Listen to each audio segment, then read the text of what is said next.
All right. Hello, hello.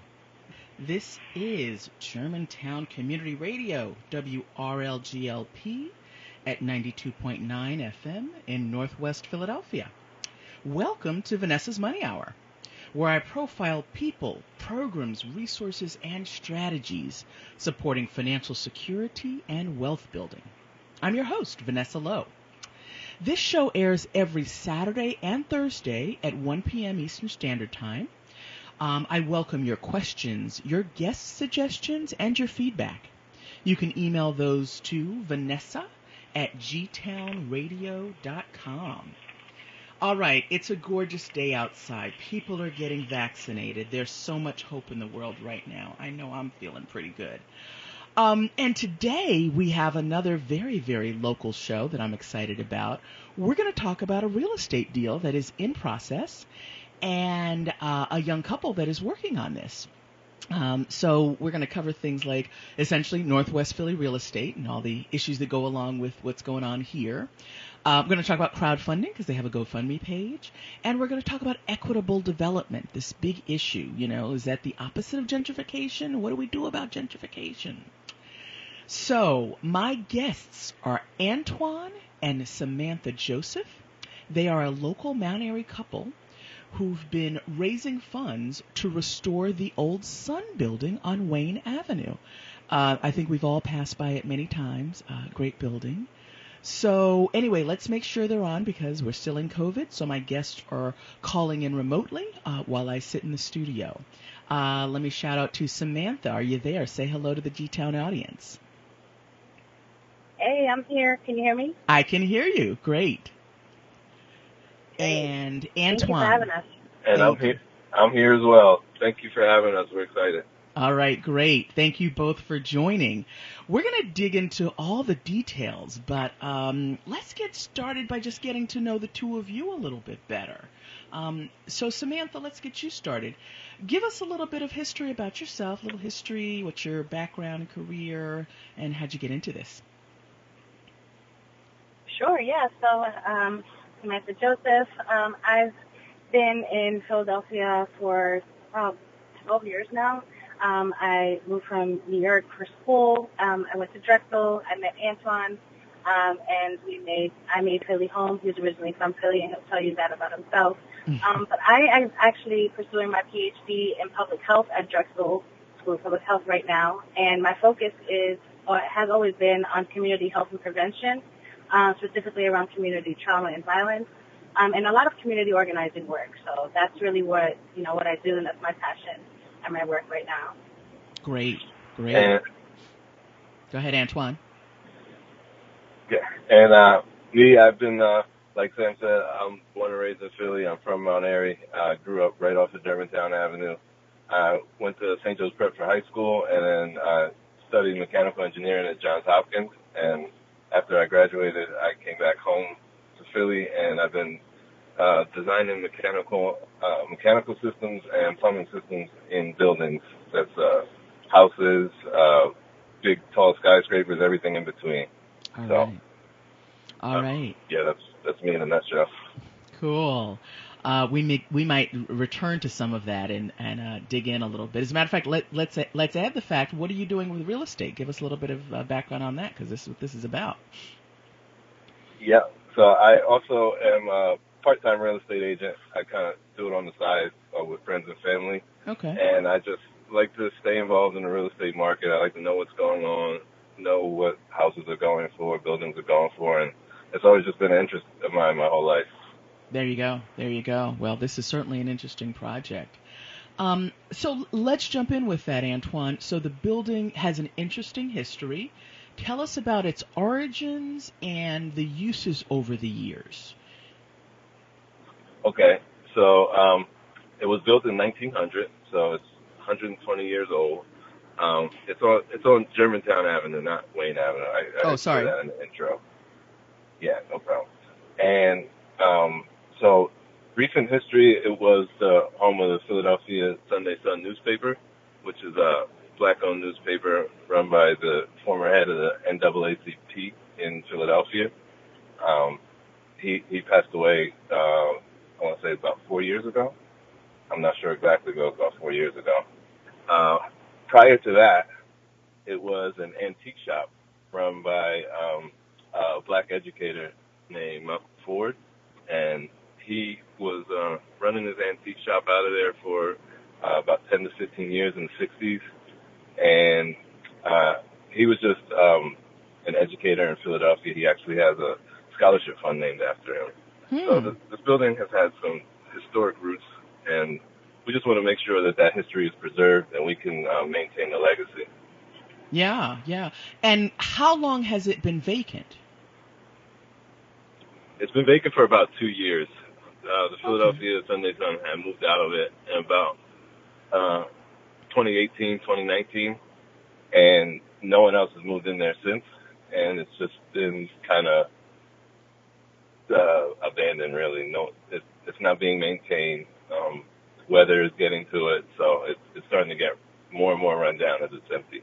I understand. And it's interesting because for whatever reason, I was picturing it on Wayne Avenue. So tell me the cross street that it's at on Germantown Avenue. Germantown and what? It's by Germantown, and it's between Springer and Horder, which is the 6600 block. Okay, I can picture that now. Yep, passed it a million times. Okay, all right. So that's the history of the building. Now, Antoine, tell us about the structure of the building and a little bit about how you plan to use it. But let's break down like how many floors, and I think you're going to use apartments. Tell us all about that. Sure. It's a double wide building, which means it's twice as wide as most storefronts on Germantown Avenue. It's 2 stories.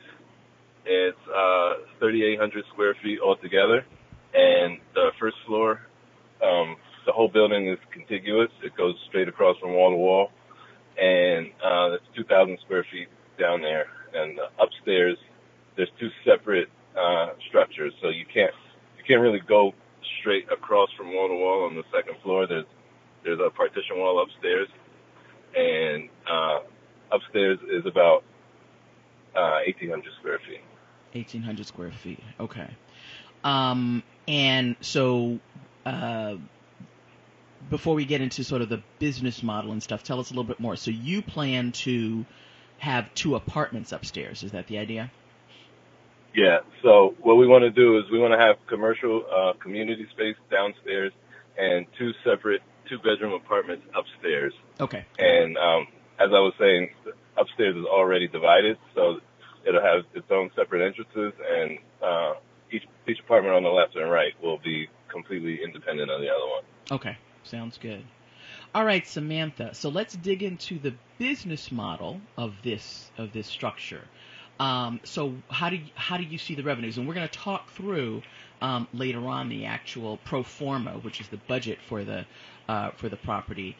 But tell us about what you see happening, particularly on that first floor, because Antoine's been saying community space. What does that mean? Right. Yeah. So we have a big vision for this space. We're pretty excited about it. We want to make sure that well, first of all, we know that we're seeking to get this property in the context of a neighborhood, especially on this block, specifically on the 6500, 6600 block of Germantown. There's a lot of new construction. There's 2 huge new buildings that bring over 100 new units to those 2 blocks. Yeah. And they're, priced as luxury apartments. And that really kind of like made us, in thinking about this process, really focus our mission on making sure that we are using this space and repurposing this historically black space for good for the community, which means upstairs we want these apartments to be affordable. Right? We want to be below the market value, which is right across the street, is pretty high.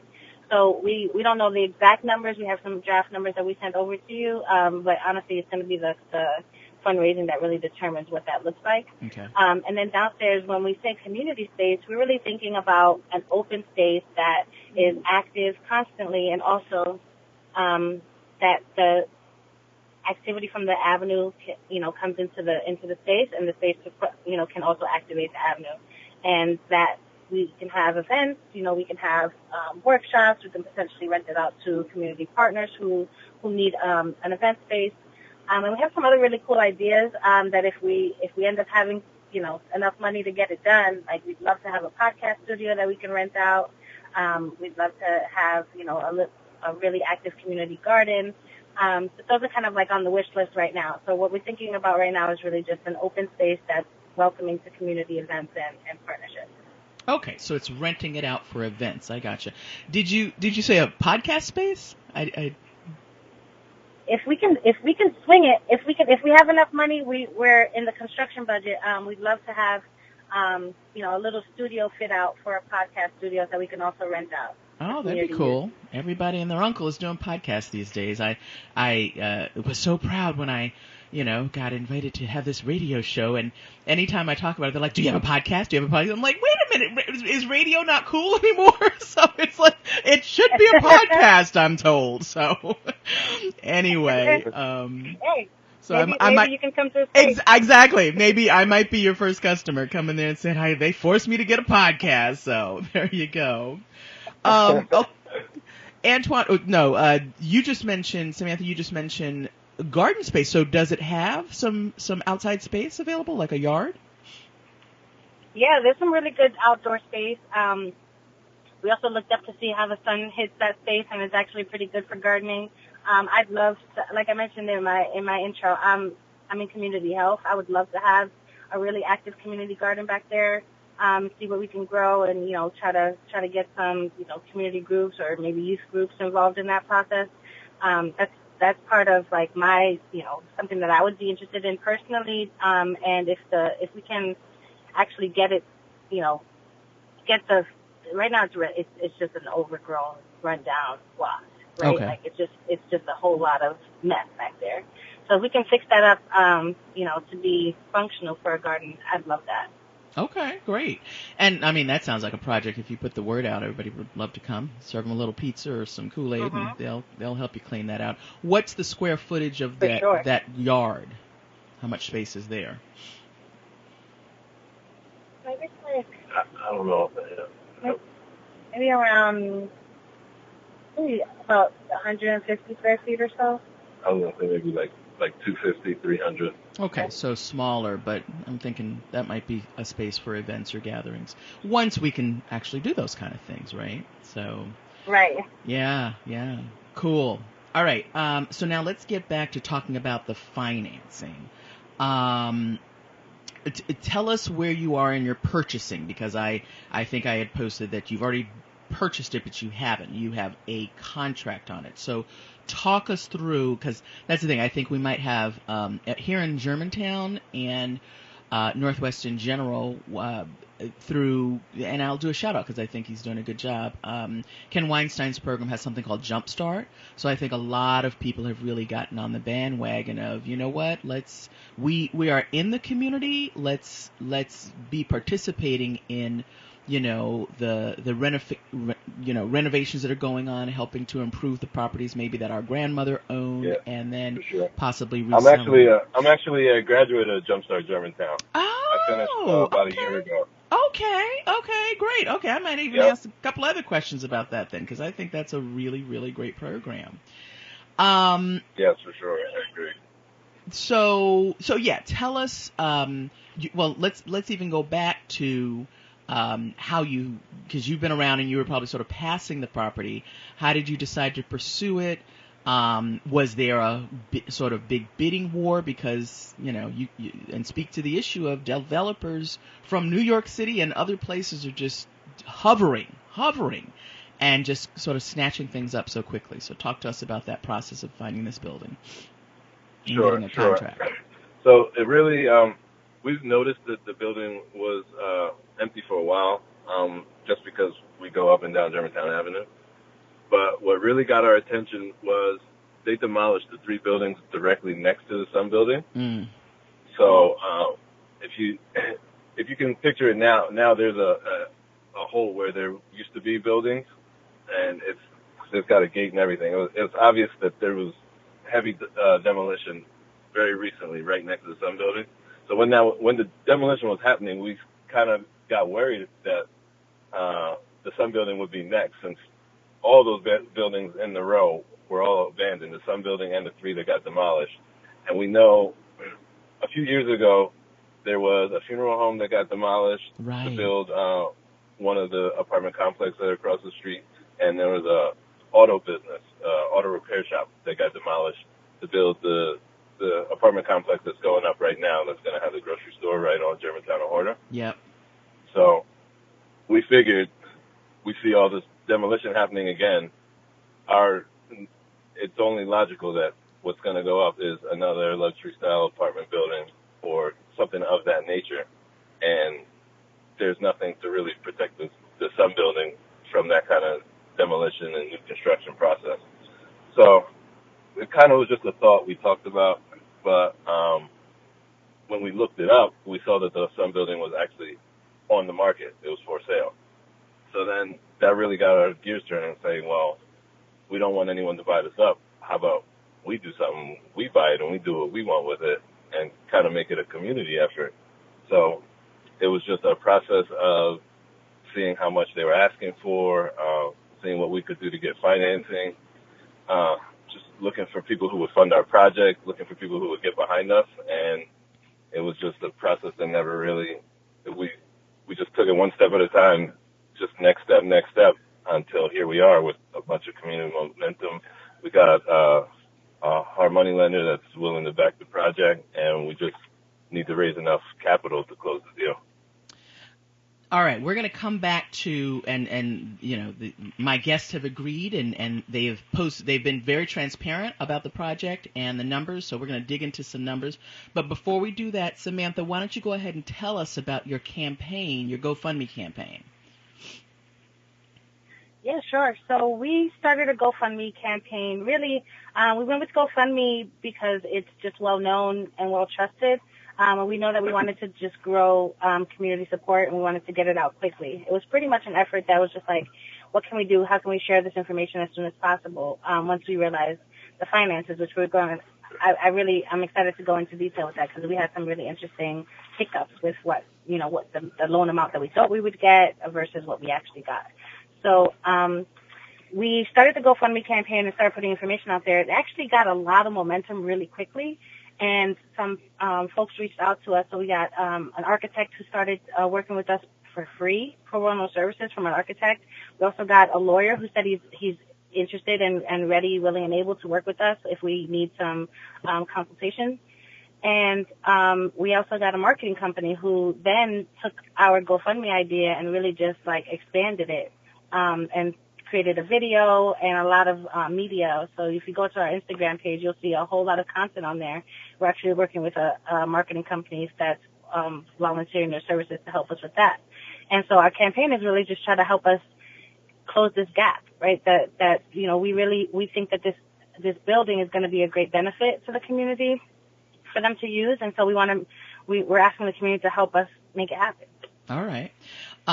So it's been launched. Tell people how they can find it. What's the best site or, call letters, I guess, of so many different social media platforms. Tell them how they can find it. Sure. So if you go on our Instagram at Save the Sun Building, and building is abbreviated BLDG, so Save the Sun Building. On Instagram, all of the information is on there, and there's a link to our GoFundMe. And we actually just launched a website. So the website is the exact same, www.savethesunbuilding.com, with building abbreviated. So even if you just Google it, Save the Sun Building, we've had so much media attention, which we're so grateful for. Yeah. That if you Google it, it'll come up. Okay, fantastic. Save the Sun Building. Check that out. And just to keep drilling in on it, so the campaign is total request, or the total you're trying to raise is how much?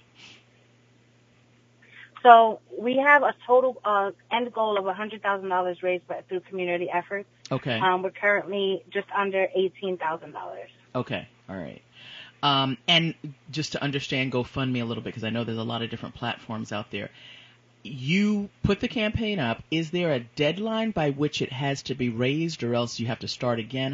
Talk us, because some of us are a little new to these campaigns. So tell us how GoFundMe works. So GoFundMe itself doesn't give you a deadline. You can continue to raise money, and we plan to continue to raise money as the project continues. We're going to continue to update people who are interested in it, and we can keep on generating some donations from that. So there's no actual deadline that GoFundMe imposes upon us. Okay. We have a deadline because we have an agreement, and so right. we need to raise as much money as possible by the end of April. By the end of April. Okay. All right. So now let's back up, and we're going to go back to talking through the finances. So what I've got in front of me is what's called the pro forma, and we're going to have Antoine talk us through that. But first, tell folks what a pro forma is. So pro forma is basically just a financial document that lays out the revenue and expenses of any financial investment. So the pro forma will tell how much a project costs with purchase, renovation, taxes, insurance, how much money your lender's providing for you, how much money you're going to have to bring to the table, and then it'll also break down the monthly costs and monthly revenue. So what kind of income is the project bringing in, and how many expenses can you expect to regularly pay out every month? Okay.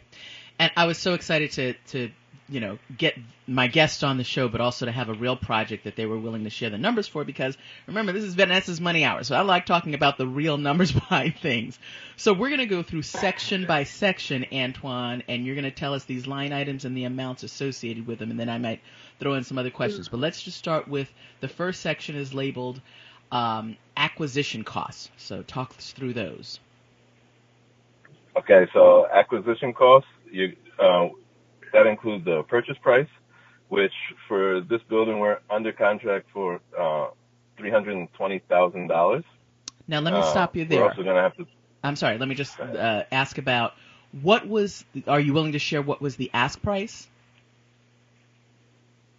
Yes. So the ask price was originally $350,000, I believe, $350,000. Interesting. And yeah, that was just a little bit too high for our blood. When we originally wanted to get into this project for about $275,000. Mm-hmm. So 320 is kind of a middle number that both sides gave on. So I guess I'm pleasantly surprised for you in that, because this could have been a serious bidding war. It sounds like there wasn't a whole lot of pressure from other buyers, because these days I can imagine some of the developers saying, "I'll give you $400,000, I'll give you $500,000." So yeah, that's great. I think that is great that we didn't have any pressure to bid up our price, but I think it's partially because of the state that the building is in. It needs a lot of renovation, so I don't think people wanted to pay so much for such a high purchase price when they know that the construction is going to be very, very expensive. Very good point. So very good point. I got you. Yeah, it's a large project, and it's going to take a lot of money to get it to where we want it. Okay. All right. Keep talking us through the other acquisition costs. So next line item is closing costs and fees. That's the cost the banks are going to charge you for financing the project. That's going to be your transfer taxes, the title taxes, all the things that go into closing a real estate deal. Mm-hmm. And for this project, we're going to have about $23,130 for closing costs and fees. Got it.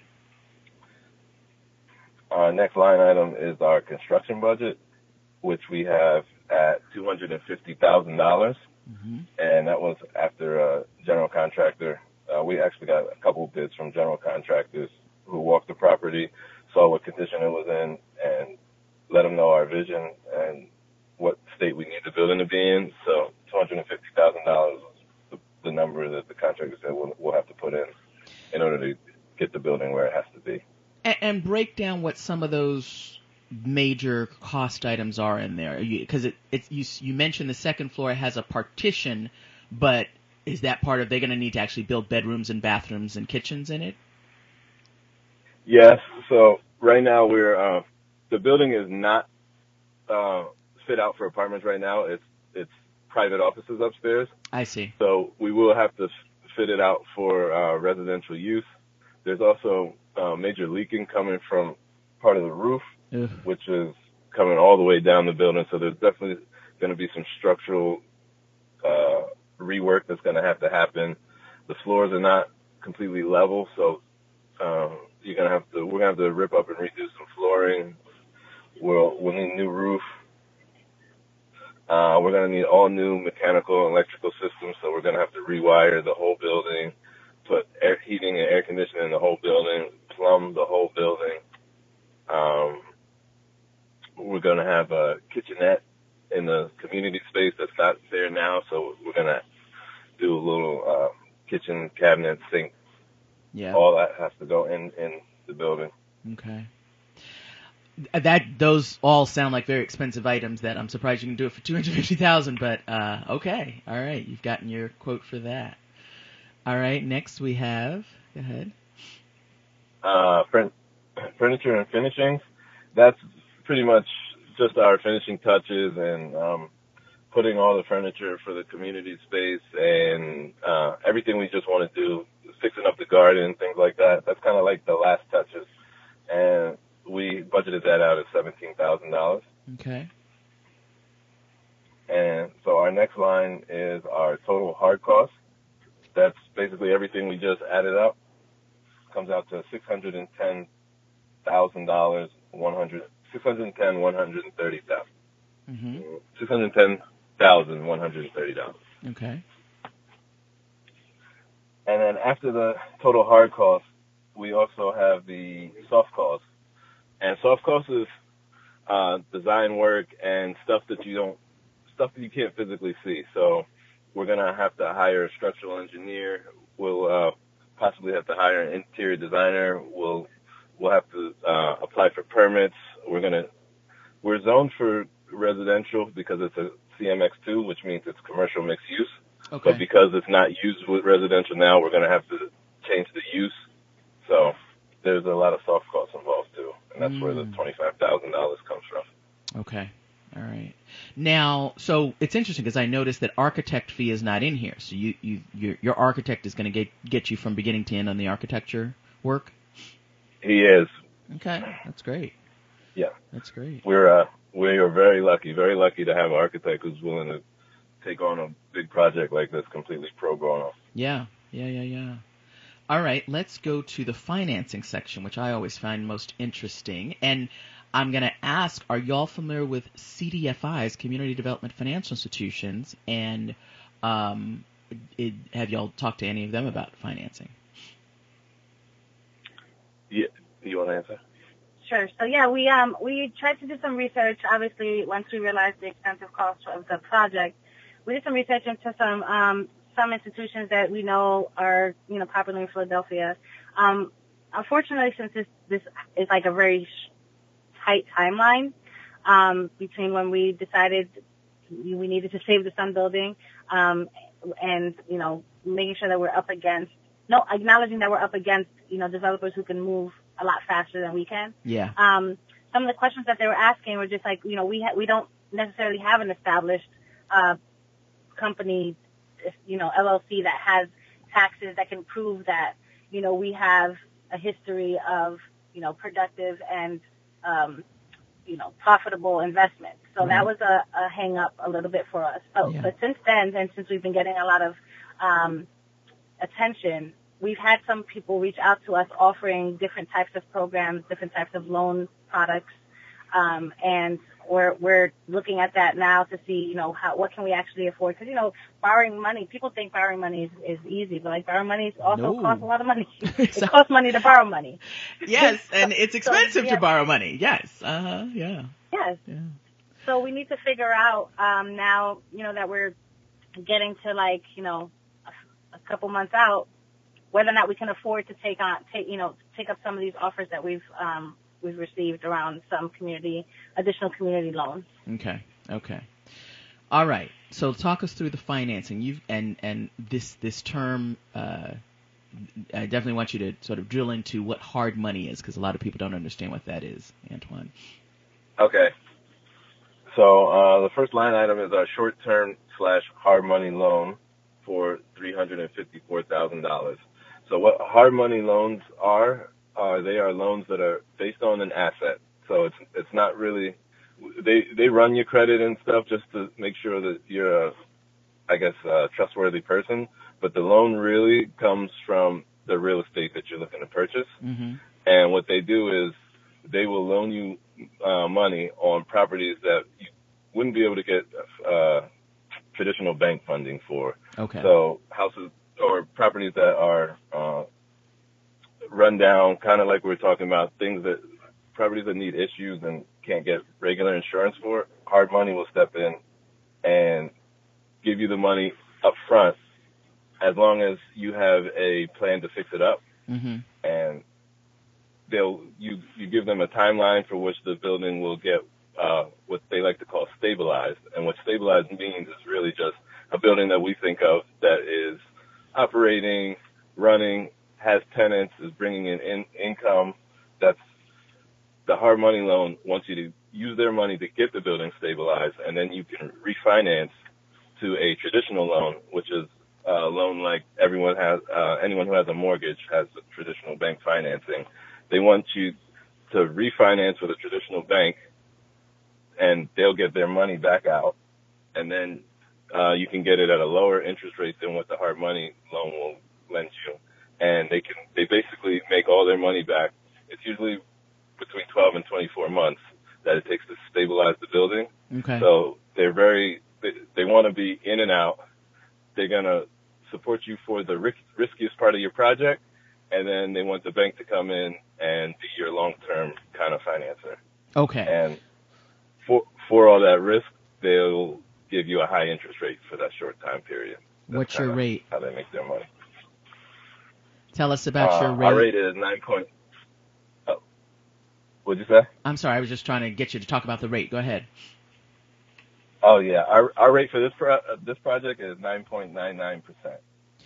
And when does that start? Have they do you have a signed contract with them? When do you get the money? When does that rate start applying? And what are your terms in terms of when you need to pay it back? So we have a letter of intent with them, which basically means they are ready to finance us when the closing happens. Okay. And our interest rate starts the day we close. Okay. And do you have a closing date right now? I think you did say that. Tell us when that is. April 30th. April 30th. Okay, so you got a little bit more than a month. Yep. Work those campaigns, right? Yeah. Okay. Yep. So that's the biggest item and clearly the most expensive, 10%. But it's for a.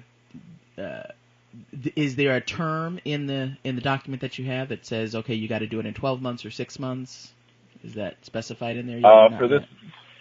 For this project, they are going to allow us to be in this loan for up to 24 months. Okay. So our construction budget, our construction timeline is estimating 12 months. Mm-hmm. So they're allowing us to double the construction if we having any difficulties or run into any issues.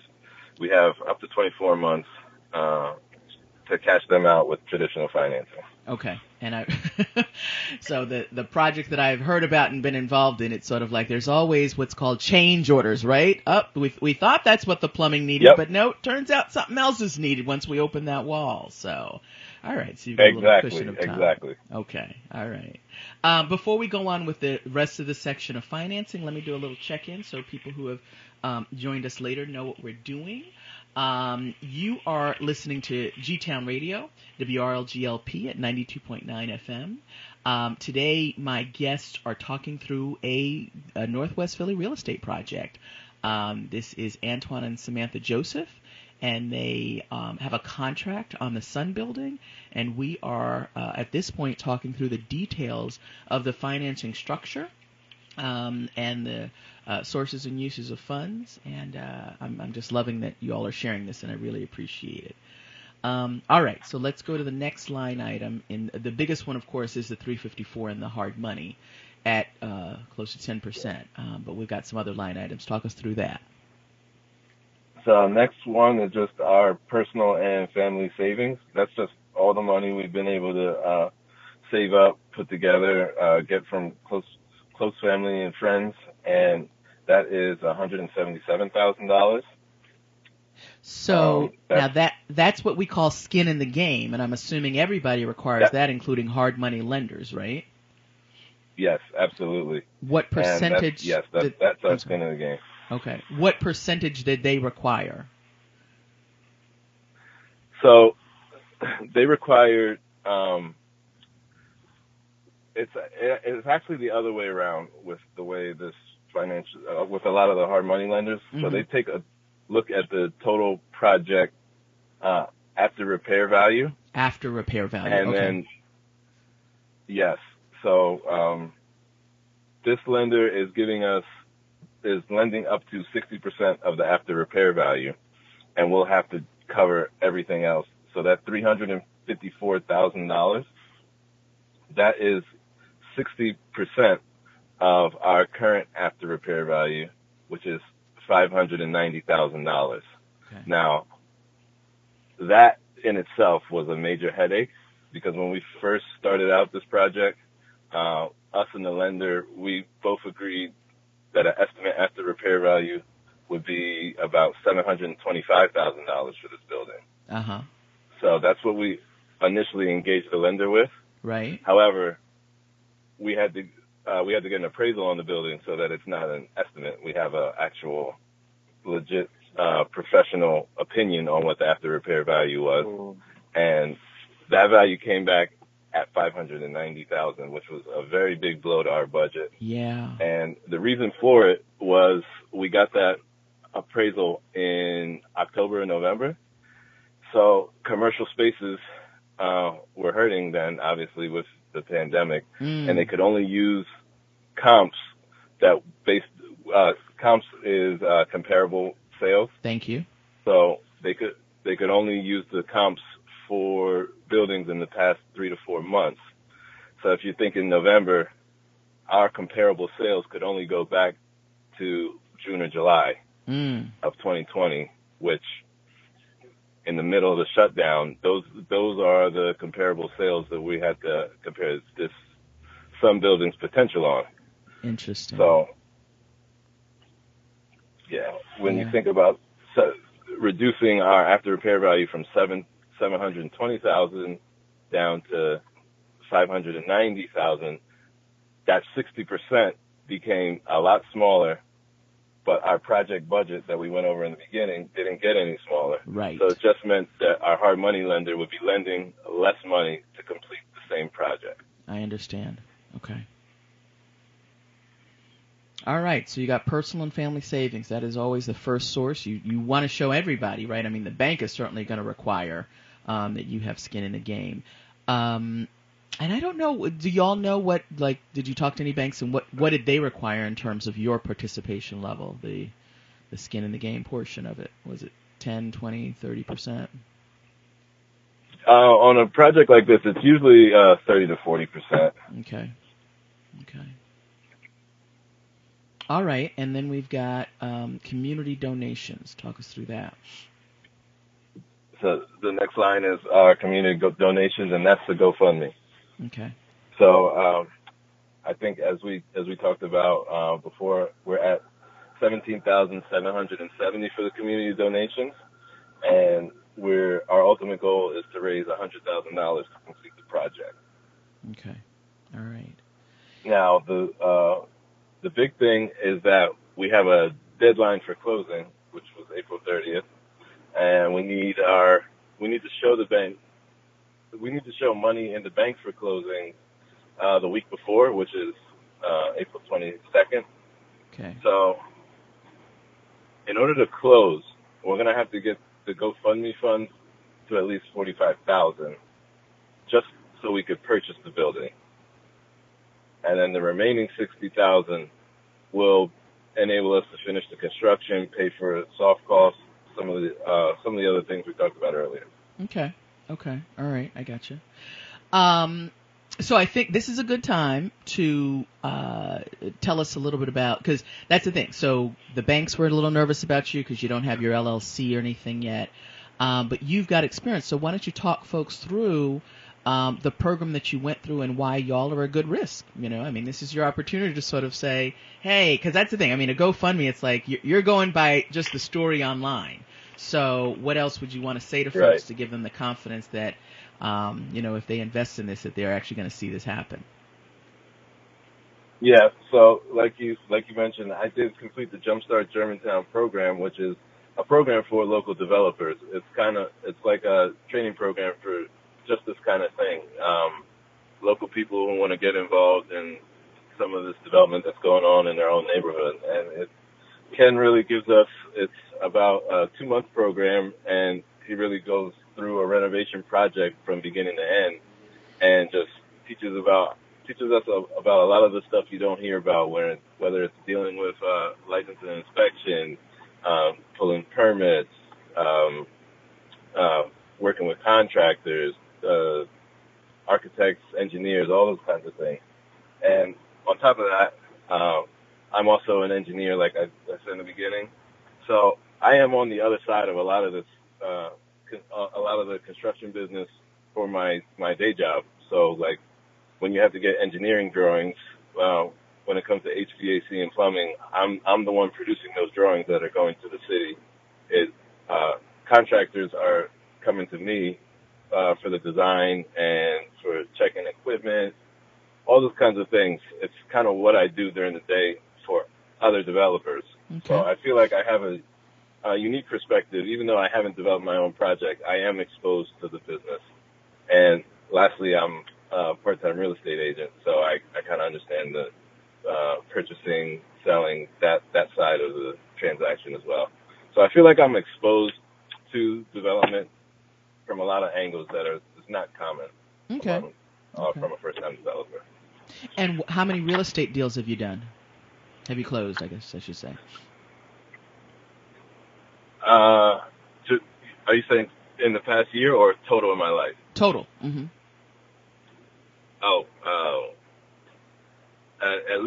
At least 25, but I really don't know offhand, but definitely at least 25. Okay. I've had my license since 2009. Okay. So, all right. Yeah. Okay, great. So we've talked through the acquisition cost. We have, this is let's see where we've got total hard cost of $610, $130, and total soft cost of $25,000. We've talked through the financing. Total raised to date is about $548,770. And now let's get to the monthly budget. Talk us through that section. Okay. Sam's going to talk you through the monthly budget. All right. So, our monthly budget is pretty much all based on estimate right now. Okay. So the first thing, most important thing, is the loan payment, right? So what's our note on this building once it's done? And so we're estimating that to be about $3,700 a month. That is, acknowledging that when we have this long-term loan in place, after we've paid off the hard money lender, and honestly, some of our skin in the game is coming from family that we really want to be able to help cushion them back up. They've invested in us, specifically like parents' retirement funds, that we also want to cash them out as well. So we are estimating that after we do that, our monthly bill, to pay on the property would be about $3,700. Samantha, can I ask you what is your assumption about the mortgage that you would get? What rate did you assume, and did you assume that it would be a 30-year mortgage? We actually assumed a 20-year mortgage, and the going rate for a commercial property is about 6%. Okay. So that's what we did in the initial calculations. That we're working with a real estate broker, the brokerage that Antoine is an agent for. Okay. And they helped us to come up with those estimates right now. Okay, great. Yeah. And then the other items on here as far as monthly costs are obviously taxes and insurance, which you always have to calculate that for. So this is based on what the annual taxes and insurance estimate that, that's available publicly about this property. Let me ask about the taxes, because I know in dealing with power, one of the big issues is this tax abatement. Does that come into play for this building? And tell us what that is if you're familiar with it. We didn't calculate that into it because we didn't want to assume that we'd have a tax abatement. Okay. But I believe once we get the construction going, we can apply for it, and we plan to apply for it. So hopefully we can kind of reduce our tax burden a little bit, but we didn't want to assume that we would be able to in our pro forma because we just wanted to be as conservative as we could. Exactly. Just for the folks who don't know, tell them what tax abatement is. Tax abatement is it's like a break that the city gives you on your taxes for improving a building. Mm-hmm. So the city will give you up to 10 years of tax reduction. Basically, you pay less on your taxes or sometimes it can be a full abatement, which means you pay zero in taxes. And in exchange, the city is getting a brand new or renovated building. So it's kind of like a give and take that the city has with the development community. Okay. Yeah, and it's always good to be conservative in your estimates. So just assume you don't have it, and it'll be like gravy if you can get an abatement. But just to to be fair with power, I mean, one of the things that is concerning about the abatements is, you've got these very well-funded developers who are coming in, and it's like, they don't need an incentive. That's not the best use of our city funds sometimes to, essentially paying them to make more money, right? We could put that into our school systems. Right. But I won't go off on a whole tangent on that. All right, let's finish up the the monthly budget. Go ahead, Samantha. Yes. So the last thing that we're expecting to pay monthly is utilities. It's just a catch-all number we put in here is $500 a month.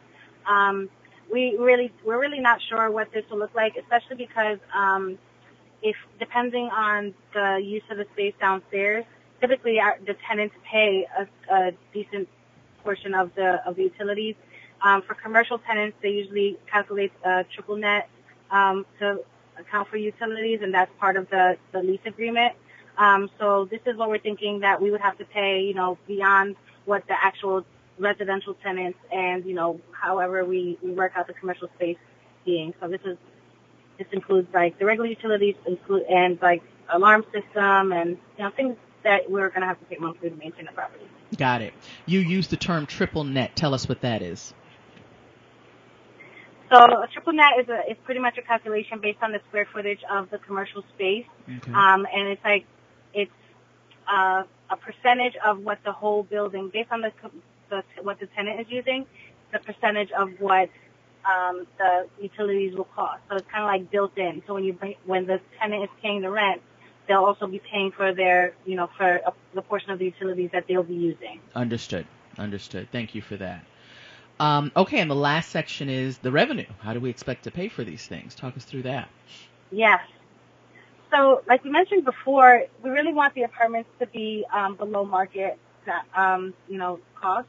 So we're thinking that the one apartment is slightly bigger than the other. So we're hoping to keep them both at $1,500 or a little bit below. So we have one at $1,400, one at $1,500.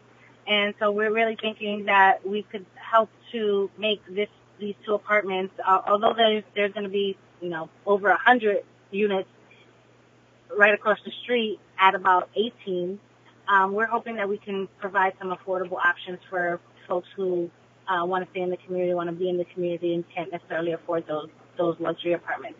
Not saying that our apartments are not going to be luxury, because I'm very committed to making sure that it looks good and feels good. Okay. But we don't necessarily have to charge, top of the market for them. Okay. All right. So total monthly cost. And then the last part, the last part of the community, the revenue for the community space, this is probably the biggest wild card for us. We want to make this space, honestly, as accessible to the community as possible. In order for us to do that, we need to make sure that that we can pay our bills, obviously, and that we're raising the amount of money. So back to that $100,000 that we need to raise for Gofundme. If we can't get to that number, we're going to have to rent out a portion or a lot of the downstairs space so that we can generate some more funds so we can pay back these loans. Right. Because at the end of the day, we don't want to take on this huge risk and be at risk of losing the building after we saved it. So this is like I said, this is like the biggest thing that's kind of like, keeping us up at night, is making sure that we can balance, creating the space that we think the community wants and needs, but also, being able to pay the monthly bills. Got it. All right. And that is the pro forma. The monthly cash flow, the total monthly revenue then was about $5,900. Okay. About $5,900, yeah. And we're estimating cash flow under $1,000. I envision that probably won't be real cash flow. That probably will go in like supplies and, cleaning, because we want to make sure that it's COVID safe and stuff like that. So right. we're that's a pretty modest budget right now. Okay.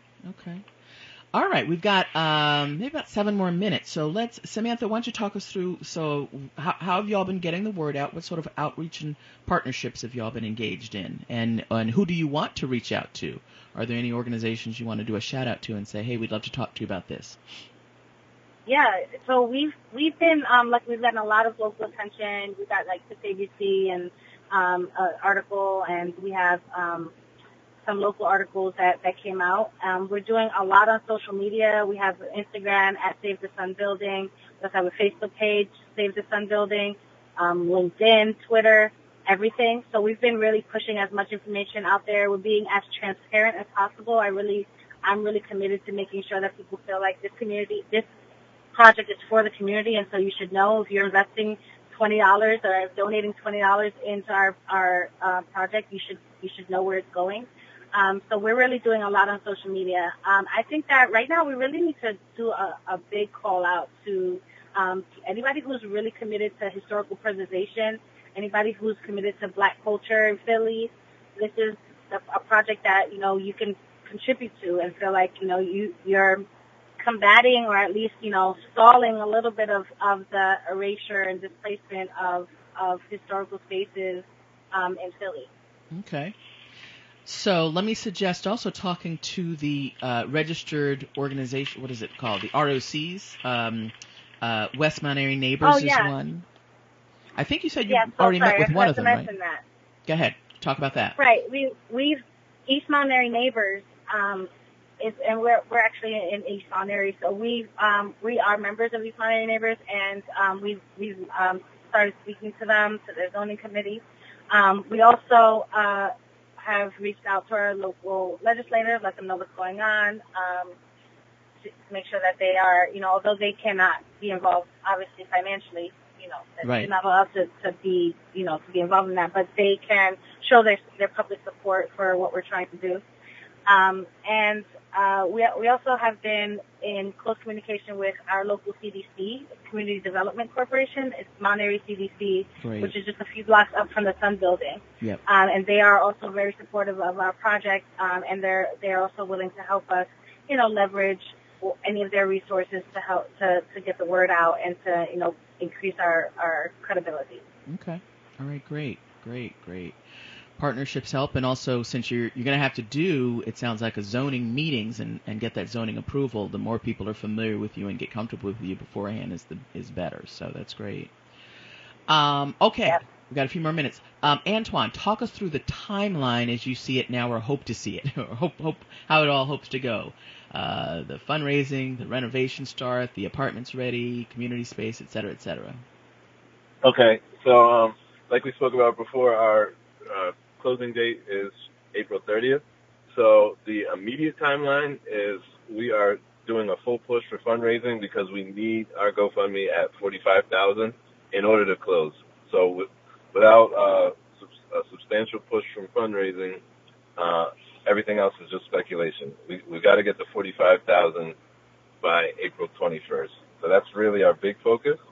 And then once that happens, we've got a 12-month construction budget. So we're looking to get the building completely renovated in 12 months. And that includes getting the building permits, that approves doing the use change, like you talked about doing the community meetings. All that's going to happen within the next 12 months, and then the contractor's going to get in there and do everything he needs to do to get the building where we need it. And then once the construction is done, we're looking to furnish it, like we spoke about in the beginning, and do our first priority as soon as the building is ready is to get tenants into the 2 residential units, because that's the first step of stabilizing the building and showing that the traditional bank that this building is ready to have long-term traditional financing. Right. And once the 2 residential units are filled up, we then shift our focus to running the community space as we talked about throughout this past hour, with the events and just workshops and everything that we want this project to be. Great. And then also refinancing and actually getting into a long-term mortgage with the traditional bank. Right, exactly. And where are you on the creating the LLC, or what will be the ownership structure? Are you creating an LLC or a corporation? So we have a LLC created. Okay. It is ready for closing. The first transaction that'll happen will be the closing with the LLC. So it's a brand new LLC. It hasn't done any other business, but it's working. We have an EIN number, which is, if you don't know, that's like the Social Security number for a business. It's your tax ID number, the business tax ID number. Yeah. So that is established, that is in place, and we're registered with the state. And that will be the owner of the building. Our LLC will be the owner of the building. And when we open up the community space, we'll figure out how that'll work. We're thinking that'll be a separate company, because we definitely don't want the tenants to be the same thing as the entity that owns the property. Right. So if everything works out, the fundraising goes right, and we can operate this community space, we'll open a separate company that runs the community space and pays rent to our landlord entity. Okay. All right. We've got to wind down now. You guys have been fantastic. Thank you so much. This is really great learning, and it's wonderful to hear sort of the details of a project. Any short closing words? Samantha, why don't you give the site again? Yeah, sure. So first of all, thank you for having us. We're really excited about this project. We have gotten a lot of momentum, and we need some more, and I think this will really help. You can find us on Instagram at Save the Sun Building. You can go to our website, SaveTheSunBuilding.com. You can look us up even if you Google local Mount Airy couple, something about the Sun Building, we'll come up. Okay. You can find us in most ways. You can email us too at SaveTheSunBuilding.com. Wonderful. Just a reminder, building, in all those ways, building is abbreviated BLDG. There we go. Okay, we got that. Okay, just a final shout out. Note that federal taxes, there's a new deadline of May 17th in light of Corona. All right, and if you have not filed your taxes yet, myfreetaxes.com. A lot of people qualify for that. That's the thing. It's actually through the United Way of Pennsylvania. So myfreetaxes.com. Check that out. You have been listening to Germantown Community Radio, WRLGLP at 92.9 FM in Northwest Philadelphia. Thank you so much for joining. This has been Vanessa's Money Hour. Take care and bye-bye.